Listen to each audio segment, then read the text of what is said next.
Yo es que soy un niño, tengo 10 años, sí, y estoy flotando boca abajo en el mar. El alma revive, que te he dicho que contigo no me voy. Dice, pero ¿cómo es posible que mi hijo o mi hija recuerde esto? ¿Sabes qué dijo? El alma mueve al cuerpo. ¿Qué es el fenómeno de conciencia expandida? ¿Podemos comunicarnos con nuestros seres queridos, con nuestros seres fallecidos a través de la conciencia expandida? ¿Qué tiene que ver esto con los estados alterados de conciencia, las experiencias cercanas a la muerte, las visiones cercanas en el umbral del lecho de muerte y otro tipo de trances? Pues para hablar de todo esto estoy aquí con una persona increíblemente maravillosa que ha estudiado todos estos fenómenos, que además es médico, ha sido médico de urgencias durante 25 años, bueno, pues con muchos años de estudios académicos en la medicina, porque también era ginecólogo, aunque ahora nos contará por qué acabó decantándose por la medicina de urgencias. Y que ha investigado todos estos fenómenos. Tiene varios libros publicados, los primeros de ellos sobre terapias a vidas pasadas, terapias regresivas. El segundo, muy interesante, sobre el que vamos a hablar mucho hoy, que es el de, bueno, el de Todavía estoy contigo, que tiene que ver cómo con esos estados expandidos de conciencia podemos contactar pues con nuestros hijos, con los que ya no están, y otro sobre experiencias cercanas a la muerte. Y otro más que se está fabricando ahora mismo, pero no me voy a demorar más porque quiero darle ya la bienvenida al doctor Juan José López. Un auténtico honor tenerte aquí. Bienvenido. Muchas gracias, Mado. Un placer. Para mí es un placer. El honor es para mí el que hayas decidido invitarme a tu programa, ¿sí? A tu canal. De verdad, estoy muy feliz de estar aquí. Bueno, yo sé que tienes un montón de cosas valiosas y maravillosas que compartir con nuestra audiencia, con esta audiencia maravillosa que tenemos también de antenautas que nos siguen. Y aquí se ha hablado muchas veces también en el programa, otras personas han aludido al fenómeno de conciencia expandida, a meditaciones, pero tú esto lo llevas a otro nivel más. O sea, me parece que tú esto lo llevas mucho más allá. ¿Qué es, para empezar, la conciencia expandida? Bueno, en realidad no es la conciencia expandida, es la conciencia, sin ese. Mira Sí. que me lo has dicho veces. En realidad es la conciencia expandida. Bueno, ¿qué es la conciencia? Bueno, el estado de conciencia expandido es una capacidad que tenemos todos los seres humanos, ¿sí? Entre otras capacidades, que nunca nos hablaron de ella. Pero bueno, en concreto esta capacidad de poder estar en estado expandido de conciencia, ¿no? Bien, el estado expandido de conciencia nos permite estar en dos presentes simultáneamente, ¿sí? Luego, si quieres, aclaramos un poco esto, ¿no? Entonces, lo que tenemos que tener presente es que lo podemos activar de varias maneras, el estado expandido de conciencia, aunque ya te digo que se activa espontáneamente, pero ahora veremos de qué manera, ¿no? Cuando el ser humano conecta o contacta con una emoción, con una sensación o con un síntoma cuyo origen desconoce, ¿sí?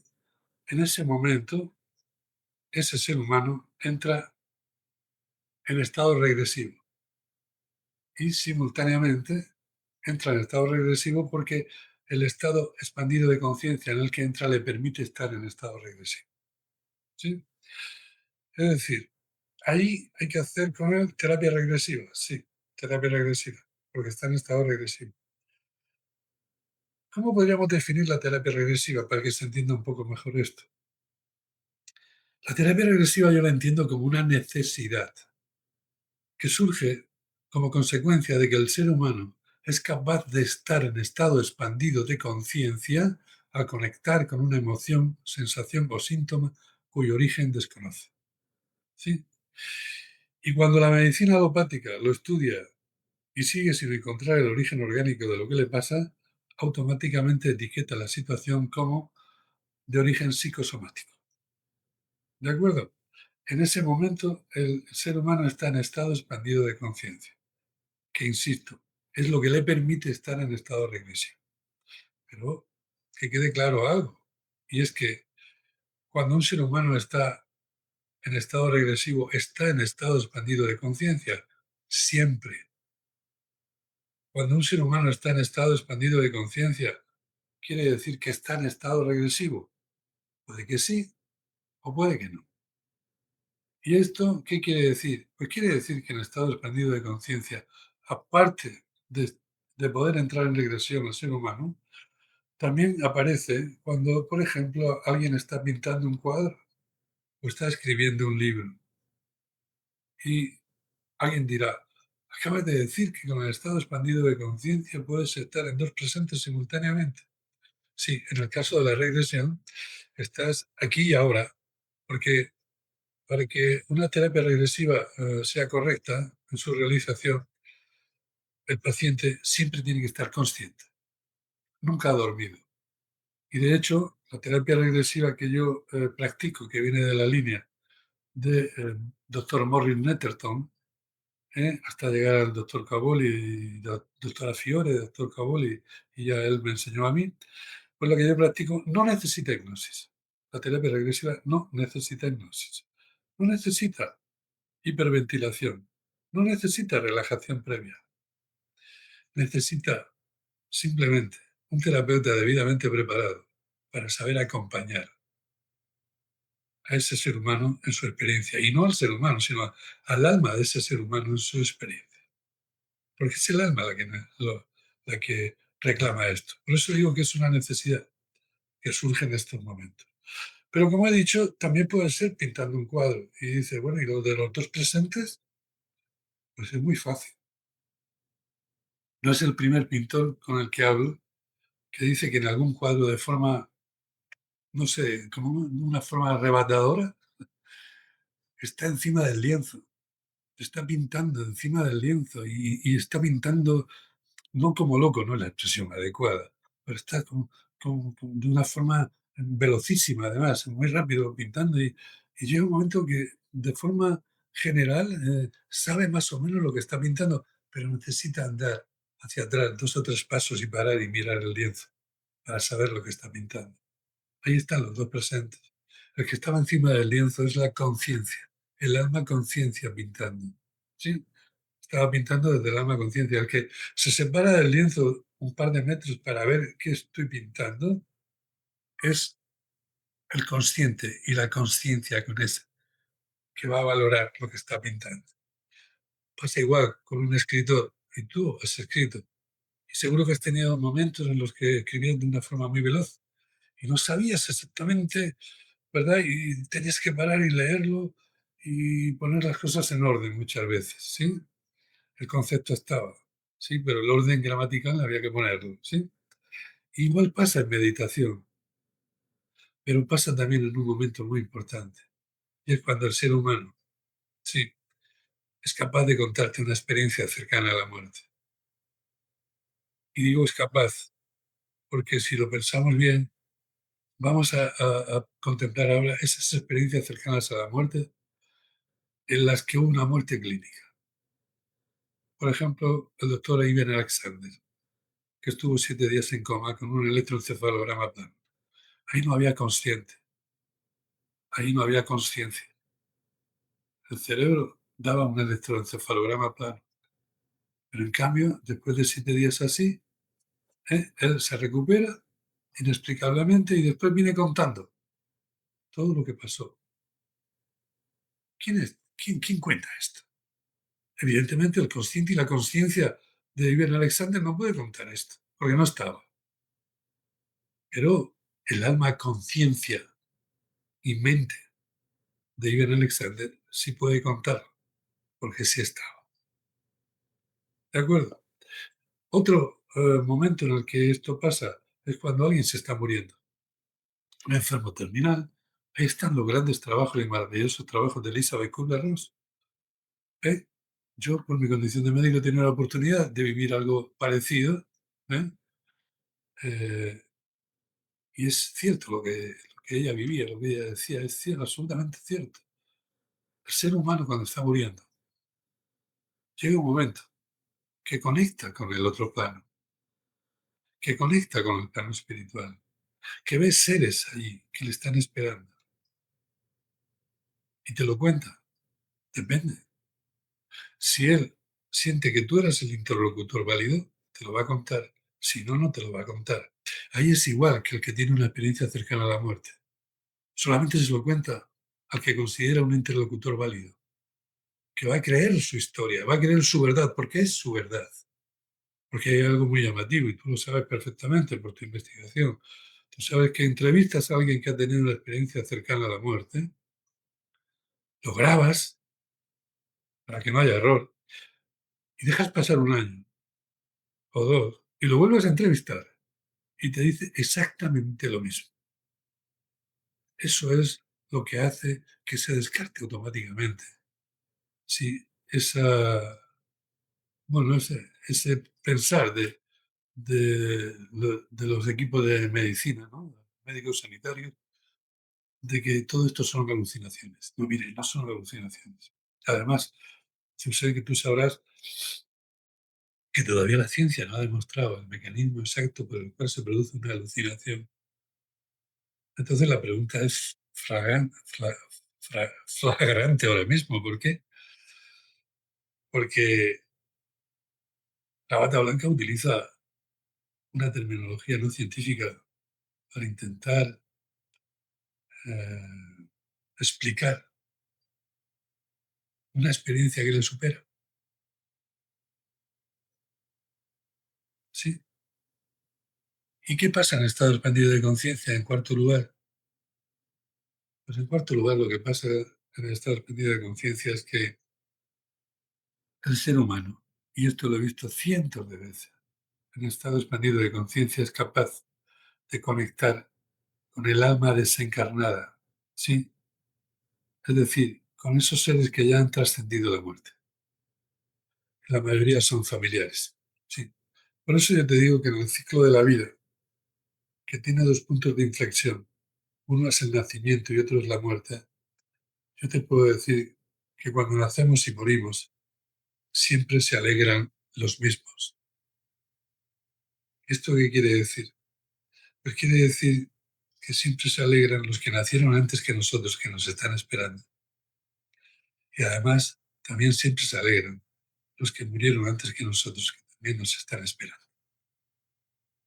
¿Sí? Bonito eso. De hecho, conozco a un chico que trabajó en un geriátrico en Barcelona muchos años, que dice que, bueno, me hablaba de las visiones en el lecho de muerte, los que estaban a punto de trascender, y me Sí, decía, Mado, eso es como lo más parecido a un nacimiento. Es como que están esperando con una alegría a que tú llegues ahí, ¿no? Y me ha parecido bonito eso que has dicho. pues. O sea que esto está así. Bueno, dime. Tengo preguntas, pues al hilo de lo que tú estás comentando, pues claro, tú eres médico, aquí está hablando pues un decano de la experiencia en este tipo de materia, de experiencias cercanas a la muerte, has hablado de las alucinaciones, que no tenemos muy claro lo que son, pues yo como antropóloga pues también siento aquí un interés importante cuando hablamos de sistemas de creencias, de los chamanes, de estados alterados de conciencia, todo eso. ¿Hay algún tipo de distinción médicamente hablando? Ya sabemos que pues, la psiquiatría y todo eso ha tendido a estigmatizar durante muchos años a muchas personas que tenían cierta percepción extrasensorial, como los mediums y tal, que hoy en día todo eso pues yo creo que también se está corrigiendo y ya pues distingues un poquito más pues hasta qué punto eso es adaptativo o no es adaptativo para ti, pero y yo te quería preguntar, ¿hay algún tipo de frontera clara o no tan difusa sobre lo que es un estado alterado de conciencia o una experiencia de conciencia expandida o algo similar de lo que sería una alucinación? ¿En qué las distinguiríamos? ¿Qué es una La di- alucinación? sí.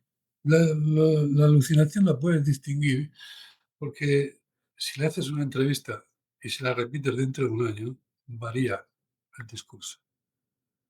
Es Ujú. la gran diferencia que tiene. ¿Sí? Con el paciente que ha tenido un estado expandido de conciencia y ha tenido una experiencia cercana a la muerte. Esa es la gran diferencia. O sea que la alucinación con el tiempo no mantiene el relato. ¿Sí? Ok, Hay una diferencia abismal. En cambio, cuando es realmente una experiencia cercana a la muerte, y no es una alucinación, sino que es una realidad, porque estos pacientes, estos seres humanos, cuando te cuentan su experiencia cercana a la muerte, y de eso sabes tú un montón, ¿sí? Sabes que le miras a los ojos y estás sintiendo su verdad. Tú estás sintiendo la verdad que ellos te están contando. Sabes que no es ningún rollo, que no es ninguna historia, que no es ninguna alucinación, ¿sabes? Como bien me dice, porque ahí en el libro, en el cuarto libro, o sea, en el libro que yo hablo del alma y las experiencias cercanas a la muerte, pues hay bueno, iba a decir un compañero, pero en realidad es catedrático de medicina, eh, que ya está jubilado, ¿no? Que me dijo cuando terminó la regresión de su ECM, me dijo, mira, esto es imposible de explicarle a nadie. La única manera de saber que es cierto una experiencia cercana a la muerte es teniendo una, ¿sabes? Claro, Es la única manera. Los demás siempre buscan explicaciones absurdas la mayoría de las veces, claro. pero bueno, Bueno, lo cierto es que la experiencia de cada cual, lo que cada uno de nosotros sentimos, mucha gente piensa que la única vía de conocimiento, pues es la que pues, se estudia en los libros, la que se aprende, la que se, ¿no? La que entra de manera casi que racional por ese lado sí, izquierdo, fundamentalmente del cerebro, pero realmente a ti, pues nadie te puede enseñar cómo se siente tocar a un elefante si no lo tocas, ¿no? Es que hay una vía de conocimiento absolutamente necesaria, que tiene que ver con eso, con la experiencia. sí, sí. Y a veces no la tenemos en cuenta, ¿no? Entonces, la realidad de cada uno también tiene que ver con la experiencia y no porque sea la realidad individual de cada uno deja de ser menos real, es una Ya, realidad. sí. Totalmente de acuerdo contigo. Yo pienso que en realidad hay en el mundo como dos grupos de seres humanos. El grupo uno se caracterizan porque son los que dicen eh, ver para creer. Y el que dice, que me parece correctísimo esto, hace 30 y tantos años yo estaba en ese grupo. O sea, a mí me parece genial. Ver para creer. ¿Qué lleva implícito esto? Pues mira, las personas que están en ese grupo de ver para creer, no les queda otra, ¿sí? Que esperar. ¿Y esperar qué? Esperar a que la ciencia le diga, mira, esto es así, así y así. Y hay otro grupo al cual yo pertenezco ahora, ¿eh? Desde hace ya unos cuantos años también, que es el grupo de creer para ver. Si tú crees que es posible que, si no esperas a nada, empiezas a buscar. Y cuando empiezas a buscar de verdad, de manera seria, sí, estás condenado a encontrar. ¿A encontrar qué? A encontrarte con la evidencia. Y la evidencia, sí, te aporta el conocimiento. Lo que pasa es que el conocimiento de la evidencia no es demostrable por la ciencia ahora. Pero digo ahora, pero si nos volvemos, si nos retrotraemos atrás, vamos hacia atrás y vemos la historia de la ciencia, siempre ha sido lo mismo, amado. Siempre ha sido lo mismo. Es decir, el sueño de la ciencia es hacer fórmula a la evidencia. Siempre ha ido primero la evidencia y detrás la ciencia. Y, oye, como dos ejemplos rápidos, tiene a Giordano Bruno, que le pasó, que fue condenado, ¿sí?, a muerte, y Miguel Servet, por ejemplo, fue condenado a muerte. ¿Cuál fue la herejía de Giordano Bruno, que dijo que después de la muerte sobrevivimos a la muerte? ¿Cuál fue la herejía de Miguel Servet, el doctor Miguel Servet, que dijo que la circulación menor, la sangre va del corazón a los pulmones por arterias y venas?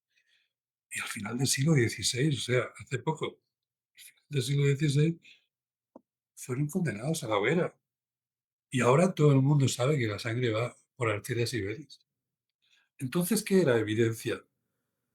Ya. Y, y eran o sea, castigados como herejes, porque no era la ciencia solo, era la ciencia más la religión, más la política, todo junto, ¿sabes? Ujú. Entonces fuimos condenados por herejes. ¿Eso que te lleva? Te lleva a una conclusión, y es que la evidencia de hoy es la ciencia de mañana. Así que lo que hablemos hoy como evidencia, pues dentro de pocos años, dentro de un tiempo, pues todo el mundo lo aceptará. como ciencia. Totalmente pionero en tus estudios, en tus investigaciones, pues ahí nos has dejado caer un poco que también tuviste tu evolución, que eras una persona pues más escéptica, más de hasta que no lo vea, no lo crea. Y tú mismo antes, off the record, fuera de micrófono, me decías que tú habías sido ginecólogo, pero que al final pues no habías llegado a ejercer así como que tal, porque algo te llamaba a Sí, urgencias, que es donde un médico normalmente convive más de cerca con el tema sí, de la muerte, ¿no? Tú nos vas a contar, que la gente se quede por favor hasta el final, porque de verdad nos va a contar realmente cómo es esto de la consciencia expandida, qué es lo que hace el doctor Juan José López, cómo podemos conectar con nuestros seres queridos fallecidos a través de estas prácticas. Pero me gustaría también que nos contaras un poquito cómo llegas tú a ese punto, cómo llegas tú a decir, como médico, como hombre de ciencia, como a decir, uy, aquí hay algo. ¿Qué es lo que te encuentras tú en urgencias? ¿Qué es lo que te lleva a ir escarbando sí, hasta lo que eres hoy? sí. Pues mira, yo al principio, como bien has dicho tú, hice durante 4 años la especialidad de tocoginecología, ¿sí? Y bueno, pues durante ese tiempo asistí a un montón de partos y de cesáreas y todo. Y yo recuerdo que había algo que en aquel tiempo yo no sabía de esto nada, ¿sí? De lo que hablamos esta tarde, yo no sabía nada. Pero yo recuerdo algo que yo no entendía, no entendía, era cuando tenía al bebé en las manos, que acababa de nacer, y todavía incluso no le había cortado ni el cordón, ¿sabes? Yo me quedaba mirándolo y decía, o sea, y pensaba yo, pero tú te estás enterando de lo que está pasando. Y yo no sabía por qué hacía esa pregunta tan tonta, entonces, para mí, tan absurda. Sí, porque tú sabes que un parto normal, no hay problema. El que está atendiéndolo lo atiende y la enfermera, la matrona está al lado y está relajada, porque un parto normal se puede hacer en mitad de la selva, ¿me entiendes? Sí. Entonces, bueno, pues yo recuerdo aquello, ¿no? Yo le preguntaba, ¿tú te estás enterando de lo que estamos hablando y tal? Bueno, sin entender por qué, cuando yo terminé la especialidad, que iba a trabajar ya, tenía consulta ya en la calle.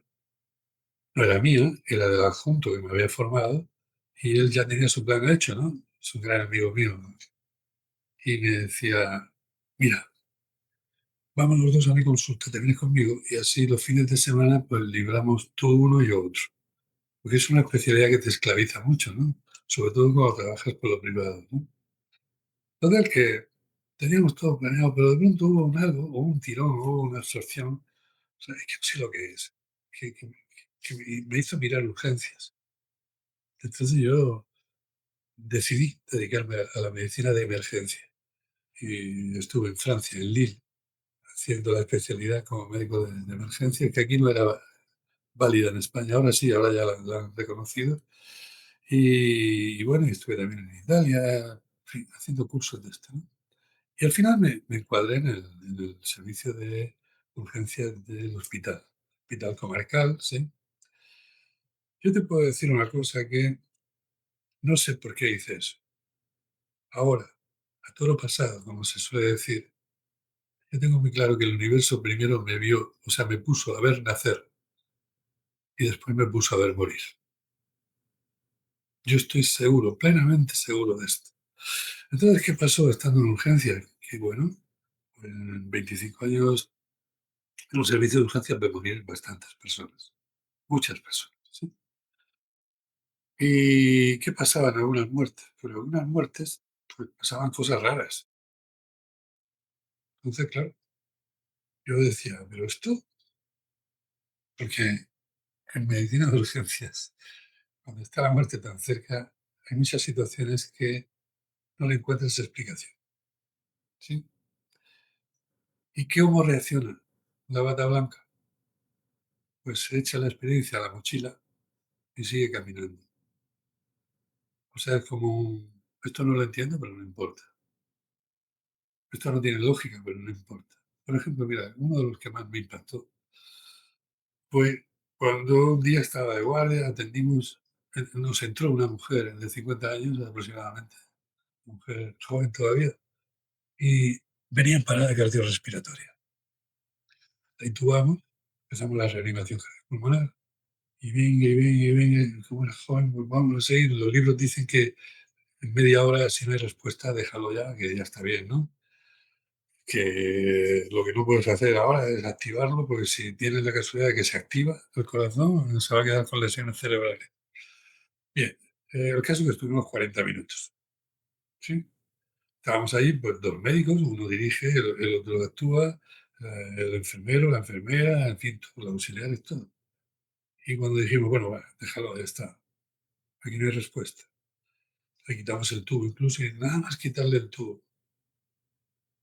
Aquella mujer se sentó en la cama, señaló con un dedo de su mano derecha la pared de enfrente, en la que nosotros no veíamos nada, y dijo, con una voz, con un poquito incluso de enfado, o con carácter, ¿no? Dijo, ¿qué te he dicho? Bueno, primero se sentó en la cama, que te he dicho que contigo no me voy, y cayó otra vez hacia el colchón y estaba muerta. Madre mía. ¿Y se murió? No, no, estaba muerta ya. O sea, simplemente dijo eso, antes de Sí, morir dijo eso. sí. No se Para quería ir. nosotros ya estaba muerta, le habíamos quitado el tubo, no había respuesta cardíaca. Y en esa situación se sentó y dijo que he dicho que contigo no me voy. Y cayó otra vez a la cama. Entonces ahí todo el mundo salimos como siempre, echando el paquete a la mochila. Pero yo ahí empecé, bueno, ahí y en otras situaciones que también tuve, empecé a pensar qué pasa aquí. La muerte es el final, como nos han enseñado en la Facultad de Medicina. En la Facultad de Medicina nos han dicho que la muerte es el fracaso de la medicina. ¿Sí? Una frase muy, no sé cómo nombrarla, pero bueno. No es el fracaso de la medicina la muerte. La muerte es simplemente el último acto de vida, porque venimos aquí a encarnar porque decidimos venir. ¿Con quién? ¿Dónde? Y el dónde es muy importante. ¿Y para qué? Que también es muy importante. Entonces, nosotros decidimos venir y sabemos que vamos a morir. Lo que pasa es que no recordamos la fecha. Oye, ni falta que hace. Lo que tienes que recordar es que, vamos a ver, nosotros, como te digo, elegimos eso, ¿no? ¿Y qué pasa cuando lo hacemos? Cuando nacemos recordamos eso. Pero cuando tenemos 6 o 7 años de edad, ¿sí? El consciente se hace cargo de nosotros. Y a partir de ahí, el consciente es el que manda. Es el que está entrenado por la sociedad en la que vivimos. Es el que está potenciado. ¿Qué pasa? Que el consciente no tiene ni idea de que he elegido venir, he elegido con quién, he elegido dónde, que como te he dicho es muy importante, y he elegido para qué. Entonces, cuando nosotros nacemos en ese punto de inflexión del nacimiento, lo único que hacemos es que adquirimos un cuerpo físico. Bien, como te he dicho, a partir de los 7 años de esto se ocupa el consciente y vamos a llegar hasta la muerte. Yo una vez le pregunté a mi consciente, oye, ¿qué es la vida? Y me dijo, hombre, Juanjo, la vida es esto, es el día a día. Ah, esto es la vida. ¿No? Oye, ¿y cuándo empezó mi vida? Y dice, ah, no, empezó cuando estuviste en el vientre de tu madre. Qué bien. Oye, dime una cosa, consciente. Oye, ¿qué pasó en el vientre de mi madre? Dice, ah, yo no lo sé. Digo, ¿cómo que no lo sabes? No, no, no. Entonces, ¿cómo sabes que estuve en el vientre de mi madre? Dice, porque a mí me lo han contado. Ah, que a ti te lo han contado. Muy bien. Entonces, ¿qué pasa? Pues que la ciencia ahora está pensando que si estuvimos en el vientre de la madre, tiene que haber un depósito de memoria. Sí, que han llegado a equipararlo, salvando las distancias, con la caja negra del avión, ¿sí? Donde está guardada la memoria de lo que pasó en el vientre de la madre. ¿Ah, sí? Sí. ¿Eso sería como un registro acásico que la gente llama? No. Ok. Ellos, lo que dice la ciencia es, tiene que haber ahí, ¿sí? Y yo le digo a la ciencia, memoria de haber estado en el vientre materno, no hay. ¿Cómo que no hay memoria? No hay memoria. ¿Por qué no hay memoria? Vamos a ver. La memoria todos sabemos que está localizada en unas áreas cerebrales. Concretamente está en los lóbulos temporales y en el prefrontal, ¿vale? Entonces, ahí está el hipocampo, que se encarga de acumular la memoria inmediata, está la amígdala, está la corteza prefrontal, que contiene la memoria histórica, digamos. Todo eso ya lo sabemos. Pero, ¿quién, digamos, ocupa las áreas de memoria? ¿Quién guarda ahí algo? El consciente. O sea, la memoria del ser humano, ¿eh? Se potencia, se llena, esas áreas se llenan, ¿sí? Porque el consciente en ellas deposita sus vivencias, sus experiencias. Es decir, cuando el consciente no tiene vivencias, no deposita nada en la memoria, no existe la memoria. Por ejemplo, imagínate, Amado, que mañana a mí me tienen que operar y me anestesian, me ponen una anestesia general y me duermen. Yo no recuerdo luego qué pasó en la intervención, porque no estaba consciente, ¿sí? Entonces, yo no recuerdo qué pasó en el vientre de mi madre. ¿Por qué? Porque no estaba mi consciente allí. Pero yo puedo saber qué pasó en el vientre de mi madre. ¿Ah, sí? ¿Cómo? Es muy sencillo. Haciendo terapia regresiva. Y yo le digo a la ciencia, haciendo terapia regresiva. Y la ciencia me dice, esa que acabas de decir que no necesita hipnosis y no necesita respiración, hiperventilación, digo, sí, esa. Y la ciencia, en todo su derecho, me va a decir, pero vamos a ver, ¿qué grado de fiabilidad tiene esto que estás diciendo? Que con una terapia que la llamas regresiva, un ser humano es capaz de revivir tu ocurrido en el vientre de su madre. Sí, es capaz de revivirlo, no de recordarlo, de revivirlo.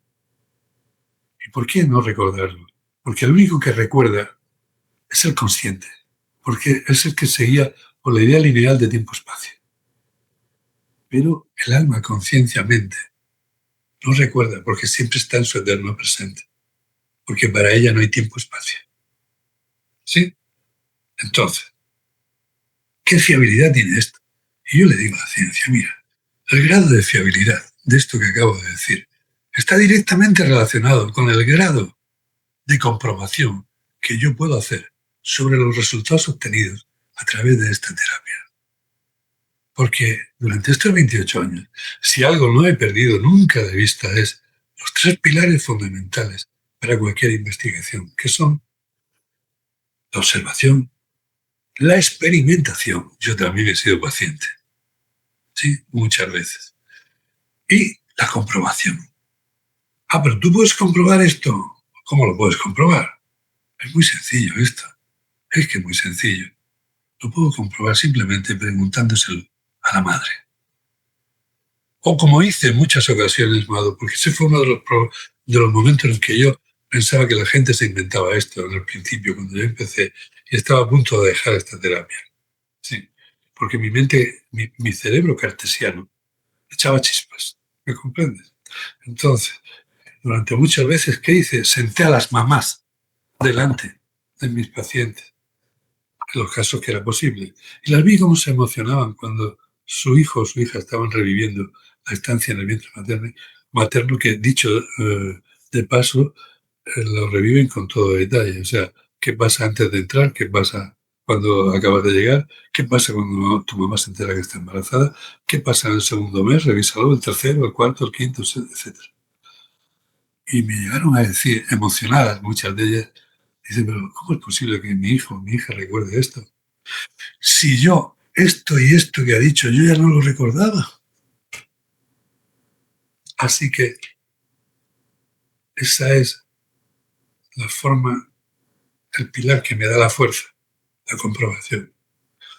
Porque es más difícil comprobar una vida pasada, claro que es más difícil, pero también he tenido la suerte de comprobarla. ¿Cuál ha sido el caso más impactante que tú hayas dicho, hemos podido comprobar, verificar mediante archivos históricos, mediante identificar la vida pasada de esta persona, que tú digas, porque tú, claro, tú estás confesando aquí que tú eras un escéptico, que tú incluso estuviste a punto de tirar la toalla.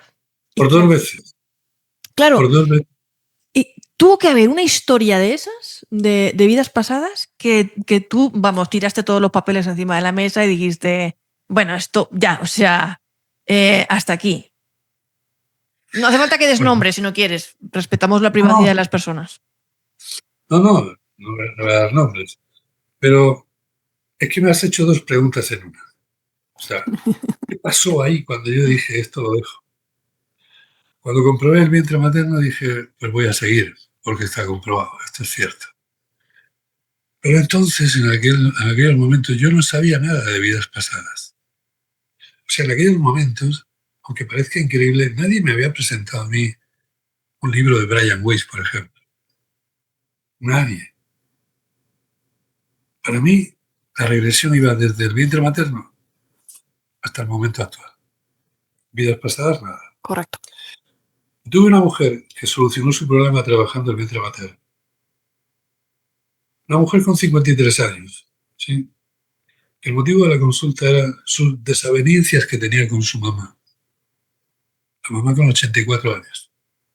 Toda la vida vivieron juntas. Porque su mamá se quedó embarazada soltera. Tú imagínate el año 2002 o así, te estoy hablando ahora mismo. Le quitas 53 años al 2002 y sitúas a la mamá en un pueblo de la región de Murcia y que se ha quedado embarazada soltera. Imagínate. Intentaron abortar a la niña, pero intentaron abortarla ya de más de 4 meses, ¿sabes? Y aquella mujer revivió aquel intento de aborto con, no sé qué calificativo poner, pero yo te aseguro que se encogía y se ahogaba hasta la parte alta del respaldo del diván, ¿sabes? Y decía, no, que no me toque la aguja, que no me toque la aguja. Porque lo intentaron con agujas de molde, ¿sabes lo que es la aguja de molde? ¿Sabes tricotar? Esas agujas largas que utilizan para hacer bufandas. Ostras, no me Para hacer, digas. Pero para a lo hacer casero. jerseys. Pero a lo A lo casero. casero, a lo casero. Estamos hablando que al 2002 le quitas 53 años. ¿Sí? A lo casero, casero. Cuando esa mujer, Claro. cuando esa mujer terminó, porque a la chica embarazada la casaron, porque cogieron al responsable del embarazo, ¿sí? Y luego era un artista, ¿no? Porque jamás dio palo al agua, ¿no? Vivió a costa de esta mujer, la mujer limpiando casas, escaleras, en fin, ya te puedes imaginar la historia hasta que el otro la abandonó, ¿no? Y ella sacó adelante a su Ya. hija. Entonces, ante esa situación, la hija y la madre siempre viviendo juntas. Cuando la hija se casa, se lleva a su madre. Con esa historia tú dices, ¿cómo es posible que me digas que no soportas a tu madre? No es posible esto. Pues ese era el motivo de su consulta. Cuando ella revivió el aborto, ¿sabes qué me dijo al terminar? Ahora entiendo a mi madre. Quizá yo, en su situación, hubiese intentado hacer lo mismo. ¿Sí? Pues esa mujer se fue encantadísima a su casa y yo le dije, oye, que ya te doy el alta, porque era la segunda sesión. Digo, ya te doy el alta. Has resuelto tu tema, ¿no? Dice, no, por favor, que yo de aquí me voy muy a gusto, me voy relajadísima. Anda, por favor, dame otra cita. Pero, mujer, pero entonces yo tenía todavía un porcentaje muy alto, sí, de ese médico, sí, tan pragmático, ¿no?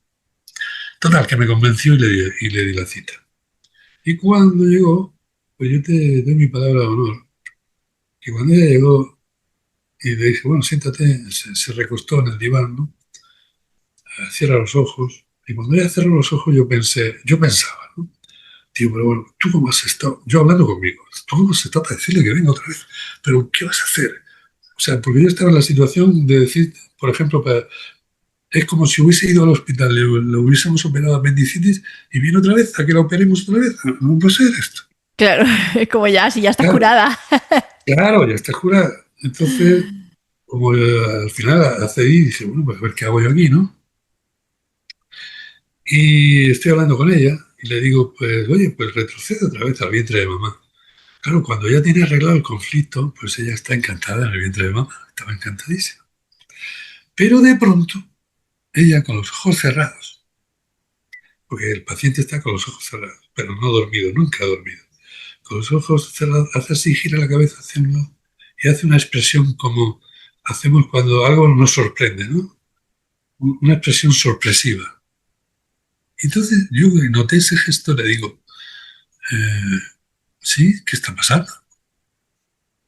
Y me dice, sin anestesia y sin nada, ¿eh? Permíteme el chascarrillo, ¿no? Me dice que estoy muerto. ¿Qué Mira, dices? cuando me dijo estoy muerto, a mí se me fue un susto, porque los médicos de urgencia, bueno, y los enfermeros de urgencia, de muchos años, sabemos que en urgencias pasa una cosa, y es que cuando entra un enfermo muy crítico, y lo meten, y vamos a por él, y te dice que me muero, ya sabes que ese se muere. Entonces, no soportamos oír esto, ¿sabes? Y ella me dijo, estoy muerto. En ese momento yo me asusté, la miré, el color de los labios, el color de las uñas, a ver si estaba cianótica o no. Digo, está bien, la coloración está bien, la respiración también. Estuve a punto de decirle, mira, déjate de tontería, abre los ojos y vamos a terminar esto. Pero no, me pudo la curiosidad de la investigación. Total, que le dije, querrás decir muerta. Yo por aquello de hablar de algo, porque no Ujú. sabía qué decir, claro. Y me dice ella, me repite, dice, he dicho que estoy muerta. Bueno, entonces yo ya dije, madre mía. Y dije, bueno, explícame Qué esto. fuerte. Dice, es muy sencillo. O sea, ahí empezó ya con una, ella tenía una fluidez en regresión tremenda. Y empezó a hablarme con mucha fluidez y me dice, es muy sencillo, yo es que soy un niño, tengo 10 años, sí, y estoy flotando boca abajo en el mar porque ha habido un naufragio y estoy ahogado. Y yo me quedé, que fue el segundo intento, o sea, la segunda vez que pensé, digo, a esta le digo que abra los ojos y se terminó la historia, porque me estoy asustando. Total, que aguanto un poco y le digo, ¿cómo que hay un naufragio? Sí, sí. Digo, ¿y os habéis ahogado todos? Y mira, gira para la derecha la cabeza y dice, no, por aquí viene un marinero, pero viene agarrado a un tronco, pero está muy agotado, este también se muere. ¿Y sabes qué le dije yo ante eso? La mayor tontería que puedes decir. Yo dije, ah, bueno, pues entonces estáis todos ahogados. Yo no sabía por dónde salir. Pero en ese momento ya me dijo un naufragio. Entonces, como yo tengo una gran afición, muchísima, muchísima, porque me viene de herencia, ¿no? Porque mi abuelo era pescador aquí en Cartagena y la mar la llevo dentro, ¿sí? Y la afición a los barcos también. Total, que le digo, ¿qué te parece? Se me ocurrió, ¿eh? Decir, oye, ¿qué te parece si cuento a tres y retrocedes 2 días antes de esto? Bueno, y me explica con todo detalle, mira, soy de Marsella, es el año 1640.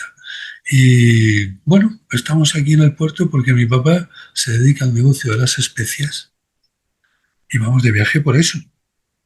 Y digo, ¿vais en un barco? Dice, sí, sí, sí, en un barco. Digo, ay, tú, ¿me puedes decir el barco? No, un barco de madera. Yo enseguida empecé, 1640, un barco de madera, a ver cuántos palos tiene. A ver, total, que yo dije, bueno, mira, y dime, ¿cuántos mástiles tiene el barco? Me dijo el número, tiene tres. Yo pensé, digo, esto es una goleta. Entonces hice un plan para demostrarme a mí mismo que eso era una ilusión y ella se lo estaba inventando. ¿En qué consistió el plan? La tuve 2 horas haciéndole preguntas sobre las maniobras del barco. Esta cuerda que baja por aquí, cómo se ata aquí, lo otro tal, esta vela qué forma tiene, la vela que está en el palo delantero, la vela que está en el palo trasero. Claro, ella no es marinera, no entiende, ¿eh? Y para describir algo utilizaba muchísimas palabras. No sé si me explico aquí. Es como si tú me dices, Juanjo, ¿esto qué tienes en la mano? Y tú y yo sabemos que es un bolígrafo, pero imagínate que yo no lo sé. Y yo te digo, pues es un tubito azul que lleva una puntita, que le quitas la capucha, ¿sabes? Pues a ese plan. A las 2 horas resulta que mi gozo en un pozo, porque había contestado correctamente todas las preguntas. O sea, esa mujer estaba en ese barco. Y entonces, ¿qué hice? Pues lo que hice fue hacerle preguntas trampa, a ver si la pillaba. O sea, fue ya y resulta que ella me decía, me acuerdo, me decía, Juanjo, que esto no es lo que tú dices, Juanjo. Que aquí no hay lo que tú dices. No, no, no, no, no, no, no, no. Aquí hay otra cosa. Total. ¿Para qué de hacértelo más largo? Cuando yo O le sea, que tú tiré la... intentaste inducirla erróneamente a definir ciertos Sí, sí, conceptos para que ella sí, sí, cayera en la sí. trampa y tú decir, vale, esto es tu gestión y ya te dirían, no, no, no, eso no es así, eso no estaba, ¿no? Eso es así. Así es. Y entonces ya cuando tiré la toalla le dije, ¿dónde está tu papá y tu mamá? Dice, están en la cubierta, que hace un día de sol espléndido, y están ahí charlando con el capitán del barco. Digo, oye, tú podrías ir, ponerte a su lado y transmitirme la conversación que están teniendo. Y me la transmitió, sí, sí, pero en perfecto francés, idioma que ella actualmente no conoce. O sea que yo tuve ahí un fenómeno de xenoglosia, ¿sí? O sea, lo tuve completa. Para ser la primera, la tuve completa. Yo te digo, para no hacerte esto más largo, Mado, ella se marchó, empezamos a las 8 de la tarde y ella se marchó a las 12 de la noche. Y yo me quedé hasta las 2 de la mañana sentado en mi despacho, con un bolígrafo pintarrajeando los folios, ¿sí? Y con un miedo tremendo. Yo sentía, bueno, antes de irse la exploré neurológicamente, porque no vaya a ser que esta se le haya dado un trastorno. Entonces la exploré y se marchó, ella se fue tan contenta, porque yo le dije, cuando terminó, no, me dice, ella dice, ¿esto qué ha sido, Juanjo? Y yo, pues no sé, tú sabrás lo que ha sido. Y yo la exploré, como te acabo de decir, me quedé hasta las 2 de la mañana porque tenía miedo. ¿Sabes qué miedo tenía? Tenía el miedo que siente cualquier profesional cuando cree que algo se le ha ido de las manos. Y que podía haber causado una serie de lesiones, en este caso, ¿no? Pero bueno, A nivel ético, ¿no? Que, sí, claro. Y entonces ahí tomé la decisión. ¿Sabes qué decisión tomé? No sigo con esta terapia. Y a los 3 días tuve que ir con mi mujer a una librería céntrica aquí en Cartagena, que por cierto ya no existe, era centenaria, y a por los libros de texto que no encontrábamos en las librerías habituales. Y bueno, al llegar allí, pues había que subir una escalerita desde la planta baja arriba, y yo recuerdo la imagen de ver las piernas de mi mujer en el descanso. Cuando yo intenté subir al primer escalón, era como si tropezara con algo y me volví hacia atrás. Y al segundo intento me pasó lo mismo. Y lejos de alterarme ni nada, dije, bueno, no sé qué pasa aquí. Y en ese momento es como si la de cabeza se me hubiese girado a un castillo de estos de libro de bolsillo, ¿no? Una torre de estas que estaba como a unos 4 metros y solamente salen los lomos del libro. O sea, yo no podía leer, pero sí supe una cosa, que tenía que coger específicamente uno de ellos. Era como si en los focos del teatro que enfocan, pues igual, yo enfocaba eso. Y ahí supe que si lo cogía podía subir la escalera. Y no me preguntes más porque no entiendo esto. Y yo fui, agarré el libro, lo miré y ¿sabes cómo se titulaba el libro? Muchas vidas, muchos maestros, de Brian Weiss. Así llegó ese libro a mis manos. Lo leí aquella misma noche. ¿Y cuál era mi ignorancia con esto todavía? Sí, que al cerrarlo, inspiré y dije, bueno, pues ya somos dos. Porque a él también se le fue una paciente en ese libro en regresión. O sea, no tenía ni idea que existían toda la gama de autores e investigadores sobre esto. Nadie me los había presentado. Y retomé. Ahí, ese libro me hizo retomar, cambiar la decisión y retomar la experiencia, o sea, la terapia. Y luego pues me dices que si he comprobado alguna vida pasada. Sí, la última, hace quizá un año y medio. En una tarde viene a mi consulta una pareja, y los dos son pilotos. Y ella entra primero. Y ella vive una experiencia, o sea, me cuenta la historia clínica. Yo siempre hago primero una historia clínica, ¿no? Y luego ya empiezo a trabajar en regresión. Y cuando le hago la historia clínica me dice que ella cuando aprobó el acceso a la universidad quería ser piloto, pero su papá quería que fuera arquitecto. Entonces se matriculó en arquitectura y se pasó un mes entero llorando toda la noche. La mamá, que como todas las mamás tienen un GPS, ¿no? Y detectan eso enseguida, la detectó, entonces le comunicó a papá, oye, esto está pasando. Habló con ella y le dijo, ¿qué pasa? Dice que no quiero ser arquitecto. ¿Tú qué quieres ser, hija mía? Yo quiero ser piloto. ¿Piloto? Sí. Total que fueron y se matriculó en la escuela de piloto. Y la carrera era de 3 años y ella se licenció en un año. Wow, Que yo le pregunté, pero vamos a ver, wow, hay wow. asignaturas duras. Por ejemplo, la mecánica, eso es algo duro. Dice, ya, pero yo miraba el libro, hojeaba el libro y decía, esto ya me lo sé yo, esto ya lo sé yo. Yo lo sabía todo. O sea, la lectura de los libros activaron en mí, ¿sí? Me decía, ese conocimiento. Y es que es así, ¿de acuerdo? Entonces, el caso que terminó. Y se pone a trabajar en regresión y lógicamente va a una experiencia de vida pasada, en la que era piloto. Y además era la vida justamente anterior a esta. Ok. Fue piloto en la Segunda Guerra Mundial, pero era un chico en la Segunda Guerra Mundial. Tenía 26 años. Ahora no te lo sé memorizar porque no estoy en mi despacho y no tengo la historia, ¿no? Pero me dio el nombre de cuando era chico, su nombre y su apellido. Me dijo el nombre del aeropuerto donde estaba la base de los aviones. Me dijo el nombre de su instructor de vuelo. Me dijo la matrícula del avión. Y me dijo que en el último escarceo, en la Segunda Guerra Mundial, cuando venían de vuelta a casa, de vuelta a Inglaterra, al sur de Inglaterra estaba, pues empezó a fallarle el avión. Y ella me decía, es que tengo que salvar al pájaro. Voy a intentar salvar al pájaro.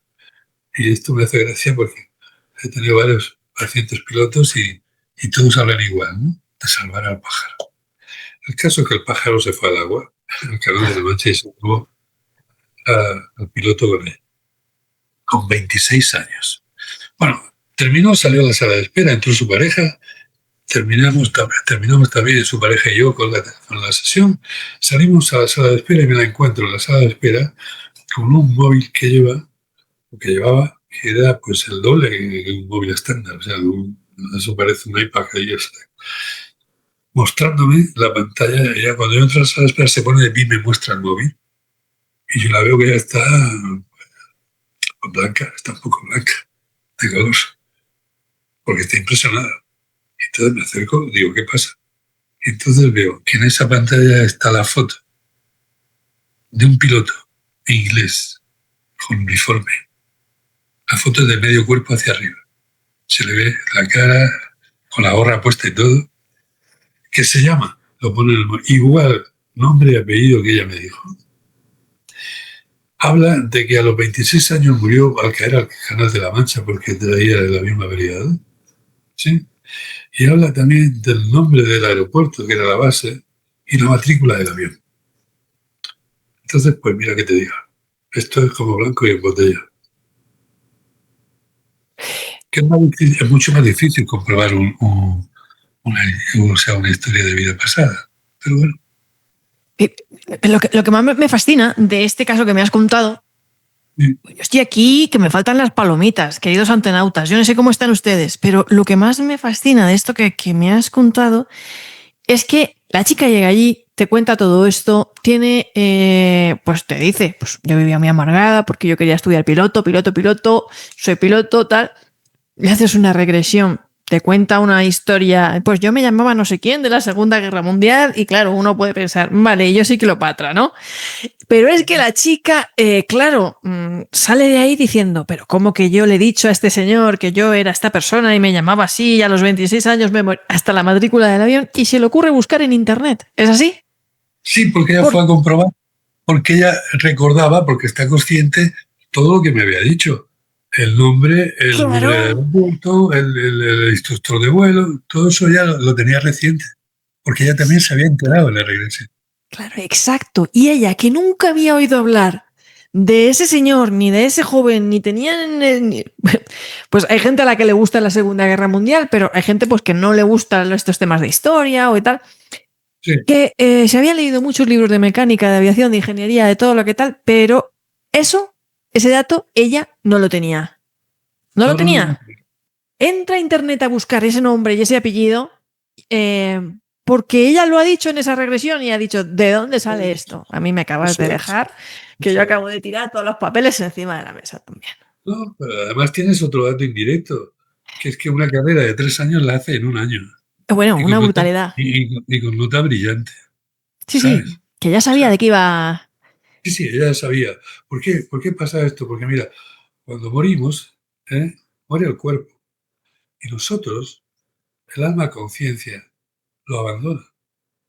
Y lo abandona, pero se lleva consigo toda la información y se lleva consigo todos los disturbios emocionales sin resolver. Ahora, ¿dónde está este alma? Está aquí en mi cuerpo, en el siglo XXI. Y trae igual, pues no sé, una historia del siglo XVI, imagínate, ¿no? Entonces, aquí todo esto que trae lo trae latente, o sea, no activo. Pero si estando aquí en este cuerpo revivo una experiencia similar a la que en su origen provocó esto, esto se activa. Entonces, yo no sé por qué siento miedo, no sé por qué siento angustia, no sé por qué siento claustrofobia, no sé por qué, etcétera, etcétera, etcétera. Y la medicina alopática me ve, me estudia y me dice, oye, mira, que no tienes origen orgánico que justifique esto, pero lo tuyo seguramente sea psicosomático. ¿Me entiendes? Y esto, la medicina ahí te dice una gran verdad. No sé si conscientemente o no, pero psico sí que en griego significa alma y significa mente. Te están diciendo, el origen de lo que a ti te pasa está en tu alma. Pero también traigo la información. Ah, sí, sí. Entonces, ¿cómo se puede explicar que un niño de 4 años, como el otro día vi yo en un canal de YouTube, con 4 años tocando el piano con una orquesta? O un niño de 1 año y medio, que lo he visto también en un canal de YouTube, sentado en la pierna de su padre, lo acercan a un piano y ves como sus manitas no golpean el teclado, no, no, no. Las pone con mucha delicadeza y ves cómo empieza a mover los dedos y pone la mano derecha en la clave sol y la clave y la mano izquierda, sí, en la clave de fa. Y ves cómo mueve sus deditos ahí. O sea, porque lo trae aprendido, porque ya ha sido Tú pianista, ya piensas ha sido que músico, nuestros dones y nuestros ya ha sido, talentos... los traemos. Ahora, si a ese niño tú no lo acercas nunca a un piano, no sabe que sabe tocar el piano. Es así. Porque la ciencia te dice, cuando tú le preguntas, ¿esto qué es? Dice, un niño prodigio. Ya, porque la ciencia pues, muchas veces busca, eh, no sé, letreros luminosos para decir algo, ¿no? Pero yo, una vez que dice eso, digo, yo a solas le digo a la ciencia, ven aquí, oye, explícame lo de prodigio.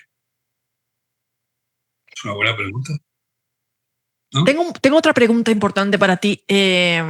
Claro, yo me imagino que ustedes, los que ya den esto por sentado, pues les estará confirmando aquí el doctor Juan José López lo que nos está diciendo, pero pues los que a lo mejor tenían sus dudas o se estaban acercando a este tema con pues cierta curiosidad más que nada, pues les habrá explotado la cabeza como a mí. Y miren que yo llevo tiempo investigando los recuerdos espontáneos de vidas pasadas, las experiencias de la muerte, la mediunidad, muchas cosas, ¿no?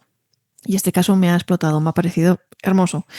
Y también ese proceso que tú has llevado, ¿no? Decir, pues yo llevaba la regresión hasta el momento del, ¿no? Y me encuentro de repente esto y he conectado mucho con eso, ¿no? Claro, uno piensa, a ver, el ciclo del agua, ¿no? El ciclo del agua es una cosa que, pues, probablemente, a lo mejor estamos compuestos, nuestro organismo está compuesta por exactamente la misma agua que un dinosaurio se bebía en un río. O por la misma agua que un dinosaurio, ¿no? Formó parte alguna vez del cuerpo de un dinosaurio. El ciclo del agua es eterno, ¿no? Se transforma y siempre está ahí desde hace miles de millones de años las moléculas están siempre ahí, se están transformando, se evaporan, luego llueven, luego, ¿no? Como la materia, ni se crea ni se destruye, se transforma, ¿no? Poniéndonos en el caso de las vidas pasadas, mi querido Juan José, uno puede llegar a pensar muchas cosas, ¿no? Pues esos recuerdos espontáneos que han tenido tantos niños en la India, documentados por Jim Tucker, Ian Stevenson. Yo estuve también hace muchos años hablando con él. Uno piensa, bueno, pues a lo mejor no es que sea una vida pasada mía, ¿no? A lo mejor es que la información pulula por ahí, por el universo, y yo puedo llegar a contactar con esa información y traerla, como hablábamos antes, como un registro acásico y no sé qué. Pero claro, lo que tú no me estás contando ahí no es que tú conectes con cierta información y tal, sino que además tú me estás diciendo, no, uno ya ha vivido muchas vidas, eres tú el que vas llevando ese ciclo del agua, te vas transformando en diferentes vidas. Y dos, otra cosa que yo pues también me he comido mucho el tarro con el tema de la memoria, cómo se forman los recuerdos y tal. Que nosotros venimos aquí, no nos acordamos absolutamente de nada, ¿vale? Pero porque no queremos, porque sencillamente tú dices, hay una forma en la que podemos realmente recordar con otra mente, yo no sé cómo llamarlo esto, Juan José, quiero que me ilumines, que nos ilumines a nosotros. Pues Revivir. revivir más que recordar. Me ha gustado eso que has dicho. Hay una diferencia muy grande entre recordar y revivir, porque recordar no lo recordamos, lo revivimos, que sería otra forma más sofisticada incluso de memoria, ¿no? ¿Cómo has llegado tú a... qué procesos has vivido tú en, en este pensar de sí, somos nosotros los que vivimos diferentes vidas? Esto estaría confirmando el concepto de reencarnación y estos diferentes tipos de memorias. Revivir en contraposición a recordar, porque claro, uno dice, pero ¿cómo? Tú le has dicho, ¿cómo es posible que una persona que tiene, que las funciones cerebrales no están, recuerde, más bien reviva tal vez la experiencia cercana a la muerte? Es revivirla, no recordarla. Entonces, Así es. La experiencia cercana a la muerte es revivirla. Lo que pasa es que te la cuenta desde su conciencia y parece que la recuerda. Lo único que recuerda es lo que su conciencia le ha contado, es lo que su conciencia le ha transmitido, porque la conciencia y la conciencia son grandes amigas, ¿sabes? Y se comunican constantemente. Hay una gran diferencia. Cuando la conciencia con ese le comunica a la conciencia algo, ella lo entiende todo. Le cabe todo. Ahora, al revés, cuando la conciencia, sin ese, que es el alma conciencia, le transmite a la conciencia le faltan herramientas para poder dar forma a la información que le acaba de pasar la conciencia. Y eso es la inefabilidad. Entonces, el de la ECM te lo cuenta desde su consciente y su conciencia, pero ellos te lo cuentan así porque acaban de recibir la información de la conciencia, que es la que trae esa información, porque el consciente y la conciencia no estaban despiertos cuando se tuvo lugar la ECM, ¿no? Estamos hablando de ECM con muerte clínica, ¿no? ajá. Porque como muy bien sabes, hay otras ECMs que no necesitas morirte para tener la ECM, Uh-huh. mal llamada en este caso, ¿sí? O sea, la ECM compartida, sabes tú, Uh-huh. es el familiar que vive la misma experiencia que el moribundo, pero él no se está muriendo, se está muriendo el otro, ¿sí? O sea que Que la gente vaya al canal porque aquí tenemos una entrevista de una de las ECMs compartidas más brutales o casi visión en el hecho de, bueno, el hombre no se llegó a morir, pero bueno, tuvo una experiencia con su hijo que lo acompañó durante esa experiencia, que la busquen aquí en el canal, porque pues para mí eso es uno pues de los motores más importantes o de los argumentos más importantes a la hora de decir, bueno, hablábamos al principio, ¿no? Que es una alucinación, que no es una alucinación, será por la anestesia, será por la falta de oxígeno, será por la medicación, será por la morfina. Bueno, pero si es que entra ahí a la habitación un familiar, un enfermero, no, que se vea arrastrado a esa vivencia también, que ni está bajo los efectos de la morfina ni de ninguna otra sustancia, que me gustaría también a mí saber explicar la naturaleza de esa vivencia conjunta, ¿no? Que al igual tú pues también te has preguntado muchas veces cómo puede pasar eso. sí, Pero entonces, Juan José, sí, realmente lo que tú me estás contando y lo que todo esto implicaría, muchos de ustedes ya pues lo habrán barajado también, es que nosotros, pues no sé si a nivel mental o a nivel de existencia o no, estamos ahora mismo viviendo como en una especie de plano mental poco explorado, ¿no? Y que podemos rasgar el velo. ¿Cómo que podemos rasgar el velo? ¿A qué te Sí, refieres? el velo, es decir, revivir. Sí, sí, Revivir. sí. Esto se entendió, ¿no? O Sí, sea, es la gran diferencia entre cerebro consciente y conciencia con ese. Y digo cerebro porque el consciente está ahí, en el hemisferio izquierdo. Entonces, cerebro consciente y conciencia y alma, conciencia, mente. ¿Sí? La gran diferencia es que el consciente recuerda o no recuerda, depende de que estuviera o no. El alma revive porque siempre está en su eterno presente.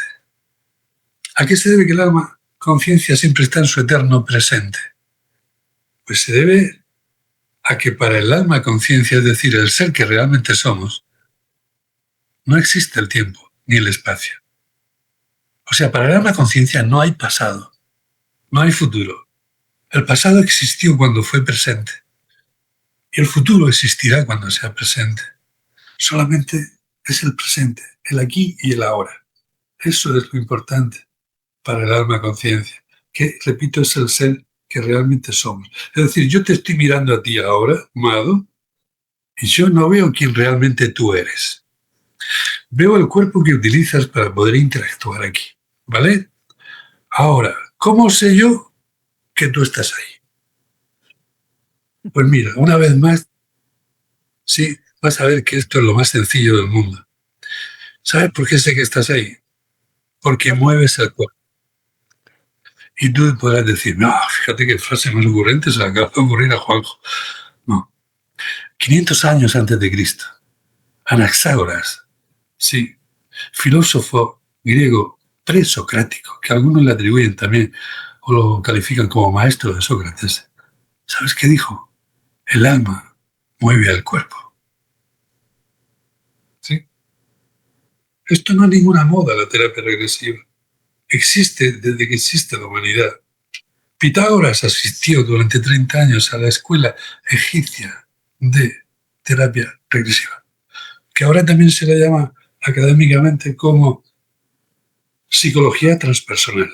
Sí, ¿y por qué se le llama psicología transpersonal? Porque Stanislav Grof, sí, profesor Grof, que es médico, psicólogo, psiquiatra y catedrático de psiquiatría, pues la vio pasar y como catedrático le puso nombre. Dijo, esto es psicología transpersonal. Bien, me parece bien, ¿sí? Y se incorporó como asignatura en el grado de psicología. Esta es la historia. Hay una cosa que, bueno, al principio hemos anticipado. Estábamos anticipando a todos ustedes, mis queridos antenautas, que Juan José López nos iba a explicar también, a raíz de lo que nos está contando, cómo es posible, mediante un estado de conciencia expandida, conectar con nuestros seres queridos que ya no están, fallecidos, que han trascendido, que han transitado. Ustedes se están dando cuenta que Juan José ha recorrido un largo camino hasta llegar a esto que nos va a contar, que no empezó ya hablando de estas cosas, sino que ha ido evolucionando, investigando, encontrándose con todas estas experiencias a lo largo de su vida. Y yo te quería preguntar, primero, pues, ¿cómo es posible conectar con nuestros seres fallecidos? Pues un libro muy conmovedor, muy emotivo que tú tienes ahí, que es, Estoy contigo. Todavía estoy contigo, que va sobre cómo los padres podemos conectar con nuestros hijos que han trascendido. Yo tengo muchos amigos y en este canal hay muchas personas que están pasando un duelo, pues porque ya sus hijos no están aquí, porque de forma, pues, porque fue o porque de forma voluntaria decidieron, bueno, un accidente de tráfico les pasó y ya no están aquí. ¿Y qué implica esto de que nos estemos reencarnando continuamente? Es decir, a pesar de que nos reencarnamos, con lo cual yo siempre digo que el más allá es aquí y ahora, vamos a seguir siempre una parte de nosotros. Una parte de nosotros está siempre por ahí, disponible, para conectar con todos los seres que nos quieran contactar desde otros planos carnales terrestres, o incluso somos capaces ¿no? O una vez que ya te has reencarnado ya no estás ahí disponible. Mucha gente tiene estas preguntas que yo sé que son básicas y que tú ahora nos vas a explicar que todo es mucho más sencillo de lo que pensamos, pero hay gente que se lo está preguntando. Son básicas, sí, pero son muy numerosas. Son importantes y tienen una respuesta muy larga. Les puedo decir a tu audiencia, ¿sí? Sí. Y con esto terminamos, que en realidad somos seres, nada es lo que parece, porque en realidad somos seres espirituales, ¿sí? Que decidimos nacer. Y cuando no tememos morir, aprendemos a vivir. Qué bonito eso. Qué bonito. Muy bonito ese mensaje que nos estás contando. Yo sé que muchas personas ahora mismo tienen muchas preguntas para Juan José, que se nos ha quedado el programa corto. Nos empezamos en otra ocasión o en varias ocasiones más, y yo estaré encantado de atender las preguntas de tu audiencia.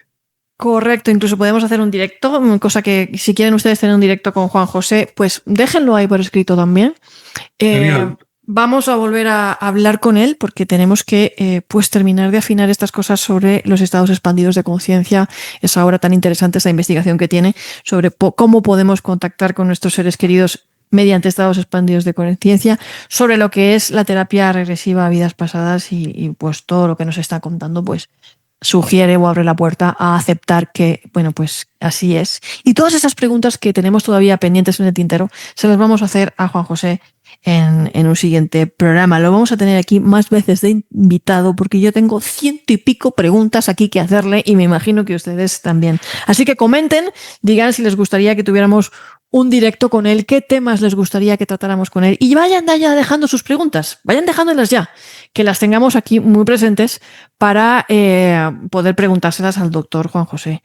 Juan José, muchísimas gracias por haber estado aquí, por esto. O sea, tú no vas a tener una semana aquí pensando.